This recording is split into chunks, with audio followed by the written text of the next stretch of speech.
নমস্কাৰ সকলোকে স্বাগতম জনাইছো আপোনালোকৰ জীৱন জীৱিকা আৰু সাফল্যৰ বাবে উৎকৃষ্টতম প্লেটফৰ্ম দা পাৰ্সনেল ইকনমি। আজি এটা খুব ব্ৰেইন ষ্টৰ্মিং টপিক লৈ আহিছো, যিটো আপোনালোকক নতুন সৃষ্টিৰ প্ৰেৰণা দিব, নতুন চিন্তাৰ খোৰাক দিব। গতিকে ভিডিঅ'টো আপোনালোকে কমপ্লিটলি উপভোগ কৰিব, স্কিপ নকৰাকৈ। ই আপোনালোকৰ জীৱন নিৰ্মাণত যথেষ্টখিনি সহায় কৰিব বুলি আমাৰ বিশ্বাস গভীৰ। আধুনিক টেকনলজিৰ পৃথিৱীৰ সৈতে সকলোৱে পৰিচিত। আমি সকলোৱে ফেচবুক ব্যৱহাৰ কৰোঁ, আমি হোৱাটছএপ ব্যৱহাৰ কৰোঁ, আমি ইউটিউব ব্যৱহাৰ কৰোঁ, আমি গুগল ব্যৱহাৰ কৰোঁ। আমি সকলোৱে জানো, আমি সকলোৱে ব্যৱহাৰ কৰিব জানো।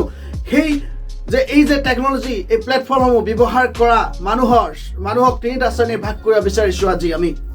আজি আমি ব্যৱহাৰ কৰিব পাৰিছোঁ তিনিটা শ্ৰেণীত আমি ভাগ কৰিব বিচাৰিছোঁ। এটা শ্ৰেণীক আমি নাম দিব বিচাৰিছোঁ নৰ্মেল ইউজাৰ, আৰু এটা শ্ৰেণীক আমি নাম দিব বিচাৰিছোঁ ৱাইজ ইউজাৰ, আৰু এটা শ্ৰেণীক আমি নাম দিব বিচাৰিছোঁ আল্টিমেট ইউজাৰ। এই তিনিটা শ্ৰেণীত বিভক্ত কৰিব বিচাৰিছোঁ এই টেকনলজি ব্যৱহাৰ কৰা মানুহক। এতিয়া আমি ব্যাখ্যা কৰোঁ এই তিনিটা শ্ৰেণীক আমি কিয় বিভক্ত কৰিছোঁ, আৰু এই তিনিটা শ্ৰেণীৰ ভিতৰত আমি কোনটো শ্ৰেণীত নিজকে অন্তৰ্ভুক্ত কৰা উচিত। আধুনিক প্ৰজন্মই, নৱপ্ৰজন্মই কোনটো শ্ৰেণীত নিজকে অন্তৰ্গত বা নিজকে কোনটো শ্ৰেণীত নিজকে অন্তৰ্ভুক্ত কৰা উচিত, সেই সম্পৰ্কে সকলোখিনি জানিব পাৰিব। সব ভিডিঅ'টি কমপ্লিটলি চাই থাকক। তো ফেচবুক, ইউটিউব, গুগল আমি সকলোৱে ব্যৱহাৰ কৰোঁ, হোৱাটছএপ আমি সকলোৱে ব্যৱহাৰ কৰোঁ, আমি দৈনন্দিন জীৱনত বিভিন্ন কামত আমি ব্যৱহাৰ কৰোঁ। কিন্তু ফেচবুক আমি কেনেকৈ ব্যৱহাৰ কৰোঁ? ফেচবুক এটা টেকনলজি, এটা মানে আমাৰ সাধাৰণ চিন্তাই ঢুকি নোপোৱা এটা টেকনলজি, যি নিৰ্মাণ কৰিছিল, সৃষ্টি কৰিছিল 2004 চনত মাৰ্ক জুকাৰবাৰ্গে। একক প্ৰচেষ্টাৰে প্ৰথমে তেওঁ নিৰ্মাণ কৰিছিল। ফেচবুকৰ জন্ম কাহিনী, তেওঁৰ সেই বৰ্ণনা আমি আমাৰ পাৰ্চনেল ইকনমি অৰ্থাৎ ব্যক্তিগত অৰ্থনৈতিক কিতাপত আমি বৰ্ণনা কৰিছোঁ, লিখিছোঁ। ফেচবুকৰ জন্ম কাহিনী আপোনালোকে ব্যক্তিগত অৰ্থনীতি কিনি পঢ়িলে কথাখিনি ভালদৰে বুজিব পাৰিব।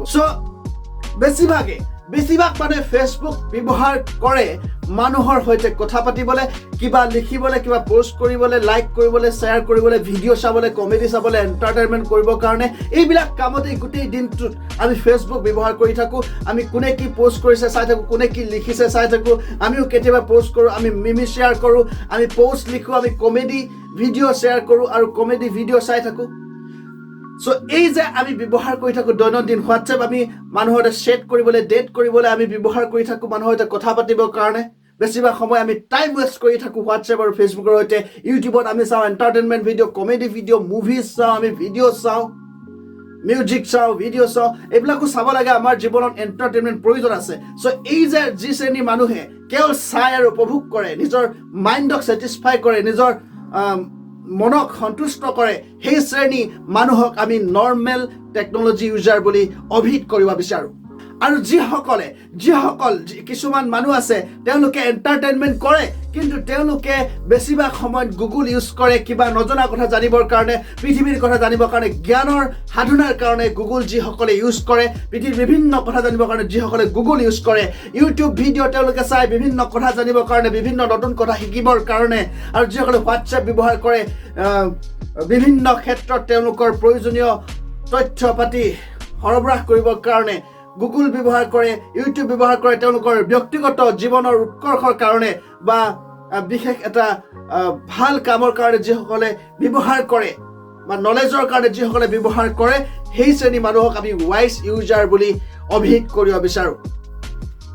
আৰু এতিয়া আমি অভিহিত কৰিব বিচাৰোঁ আল্টিমেট ইউজাৰ সেইসকলক, যিসকলে ফেচবুক, হোৱাটছএপ, গুগল আৰু ইউটিউব ব্যৱহাৰ কৰি কিবা নহয় কিবা এটা সৃষ্টি কৰিছে, কিবা নহয় কিবা এটা সামাজিক প্ৰভাৱ, কিবা নহয় কিবা এটা সমাজত প্ৰভাৱ পেলোৱা বস্তুৰ সৃষ্টি কৰিছে। কিছুমানে বিজনেছ নিৰ্মাণ কৰিছে, কেৰিয়াৰ নিৰ্মাণ কৰিছে। যিসকলে নিজৰ কেৰিয়াৰ নিৰ্মাণত, নিজৰ জীৱনৰ উৎকৰ্ষত আৰু উত্তৰণত সেই টেকনলজিসমূহ ব্যৱহাৰ কৰিছে, তেওঁলোকক আমি আল্টিমেট ইউজাৰ বুলি ক'ব খোজোঁ। যিসকলে হোৱাটছএপ নিজৰ বিজনেছৰ এক্সপানশ্যনৰ কাৰণে ব্যৱহাৰ কৰিছে, গুগলক তেওঁলোকে বিজনেছৰ কাৰণে ব্যৱহাৰ কৰিছে, ইউটিউবৰ বিজনেছৰ কাৰণে ব্যৱহাৰ কৰিছে, কেৰিয়াৰ হিচাপে ব্যৱহাৰ কৰিছে, নলেজ প্লেটফৰ্ম হিচাপে ব্যৱহাৰ কৰিছে, তেওঁলোকক আল্টিমেট ইউজাৰ বুলি আমি অভিহিত কৰিব বিচাৰোঁ। এতিয়া আপুনি নিজেই নিজক প্ৰশ্ন কৰি চাওক যে আপুনি কোন শ্ৰেণীৰ ইউজাৰ? আপুনি নৰ্মেল ইউজাৰ, ৱাইজ ইউজাৰ নে আল্টিমেট ইউজাৰ? আমি আল্টিমেট ইউজাৰ হ'ব নোৱাৰিলেও ৱাইজ ইউজাৰ হোৱা উচিত। কেৱল নৰ্মেল ইউজাৰ হৈ থাকিলে নহ'ব, কাৰণ ইউটিউবত এনে বহুত কথা আছে যি আমি শিকিব পাৰোঁ, যি শিকি আমি আমাৰ জীৱনৰ উৎকৰ্ষ সাধনাত সহায় কৰিব পাৰোঁ। আমি ক্ৰমশ প্ৰথমতে সকলোৱে নৰ্মেল ইউজাৰ থাকে, নৰ্মেল ইউজাৰৰ পৰা আমি ক্ৰমশ নিজক ডেভেলপ কৰি আপডেট কৰি আমি ৱাইজ ইউজাৰ হ'বলৈ জানিব লাগিব, শিকিব লাগিব, আৰু লাহে লাহে ৱাইজ ইউজাৰৰ পৰা আমি আল্টিমেট ইউজাৰ হৈ আমাৰ কেৰিয়াৰ, আমাৰ জীৱন নিৰ্মাণত আমি এই platform Facebook, YouTube, Google, WhatsApp ব্যৱহাৰ কৰিব জানিব লাগিব। এইকেইটা ইমানেই পাৱাৰফুল প্লেটফৰ্ম, এইকেইটা ব্যৱহাৰ কৰি আজি বিভিন্ন বিজনেছ বিলিয়ন ডলাৰ উপাৰ্জন কৰি আছে, বহুত বৃহৎ বিজনেছ এইকেইটা প্লেটফৰ্মত নিৰ্মাণ হৈ আছে। চ' এই ছ'চিয়েল মিডিয়া এই প্লেটফৰ্মসমূহৰ বিষয়ে আমি অধিক জানিব লাগিব, অধিক শিকিব লাগিব, এই টেকন'লজিসমূহ বুজিব লাগিব। এই বিষয়ে অধিক জানিবলৈ আমাৰ উৎকৃষ্টতম গ্ৰন্থ ব্যক্তিগত অৰ্থনীতি বা অৰ্থাৎ ইংৰাজীত দ্য পাৰ্চনেল ইকনমি 360 পৃষ্ঠাৰ বৃহৎ কিতাপখন আপোনালোক সকলোকে পঢ়িবলৈ অনুৰোধ জনালোঁ। এমাজন ফ্লিপকাৰ্টত বৰ্তমান উপলব্ধ। চ' আপোনালোকে এমাজন ফ্লিপকাৰ্টৰ পৰা সহজে নিৰ্ভয়ে কিতাপখন কিনি পঢ়িব পাৰে আৰু আপোনালোকৰ কিতাপৰ শেল্ফত এইদৰে ৰাখিব পাৰে। আপোনাৰ যথেষ্টখিনি এনেকুৱা ধৰণৰ নলেজ এই কিতাপখনৰ পৰা পাব, আৰু নিজৰ নলেজ আপডেটেশ্যনত আৰু নিজক ব্ৰেইন ষ্টৰ্মিঙৰ ক্ষেত্ৰত এই কিতাপখনে আপোনালোকক যথেষ্ট সহায় কৰিব। আৰু ভিডিঅ'ৰ যোগেদি ফ্ৰীকৈ আপোনালোকে যদি আমাৰ শিকিব বিচাৰে, আপোনাৰ নলেজ বৃদ্ধি কৰিব বিচাৰে, জীৱনৰ উত্তৰণত বিভিন্ন কথা শিকিব বিচাৰে, তেনেহ'লে আমাৰ দ্য পাৰ্চনেল ইকনমি এই ইউটিউব চেনেলটো ছাবস্ক্ৰাইব কৰি লওক আৰু শ্বেয়াৰ কৰি দিব, যাতে সকলোৱে আমি উৎকৰ্ষৰ সাধনাত অংশগ্ৰহণ কৰিব পাৰোঁ। Thank U.